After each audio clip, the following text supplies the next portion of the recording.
Edwards and the website is diydoctor.org.uk. Today we're going to be putting in a post and rail fence. You can see more about the post side of things on our project called Concreting Fence Posts. There's a video there of the same name. So today, the posts having been in, we're going to be putting on the rails to the post and rail fence. So if you have a look up and down the fence, I'll show you exactly what we're doing.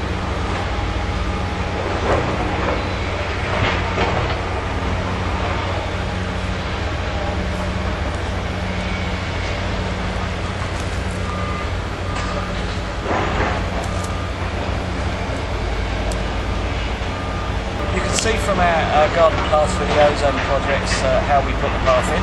The path's a little bit different with slabs cut diagonally, just to give the customer something unique. And once this is set into a level, it's really important that our rails on our fence posts are the right distance from the top of the path all the way down, so that visually it looks perfect. Landscaping is not an exact science, and it's never to the absolute millimetre.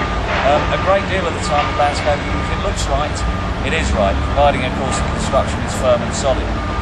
So what we've done here, we've struck a string line all the way through from one end to the other, and that string line is 600mm above the path. The first thing that we've done is put a gravel board in next to the path, allowing a couple of inches to fill this shingle between the path and the gravel board. Because although the path slopes downwards quite strongly, and from one side to the other, some water will eventually go down here, and with the gravel there it can drain away rather than sit up against the gravel board. The gravel board also gives next door neighbour something to put his soil for his garden up against, so it completes the job. The next rail that we put on is the top rail up against the string line that we've marked. So we measured down from the top of this gravel board, and the top of this gravel board is 50mm above the path, so that's 550 below that line. The top rail goes on the line, so that's 600mm above the path, and the centre rail obviously goes equidistant between the two.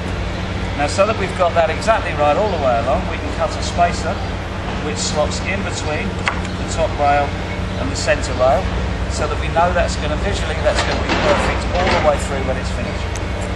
When we put the rails on, we screw each rail to each post twice with a little percussion drill, or just a drill driver, and then we will be cutting the tops of the posts so that they look the same height all the way through.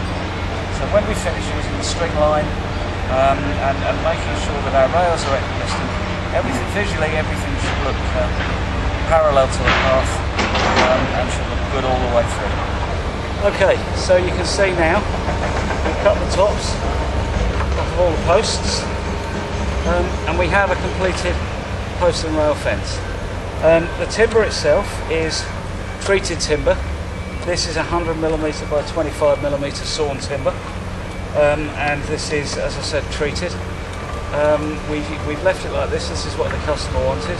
This can be painted with Cuprinol wood preserver, any kind of wood preserver. Really, she's going to do that at a later date, or just actually left treated.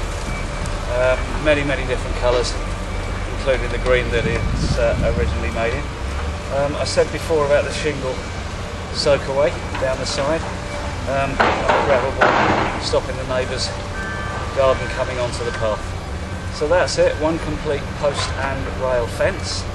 And now we're going to go up to the end of the garden and make a little gate, which will be a completely new video.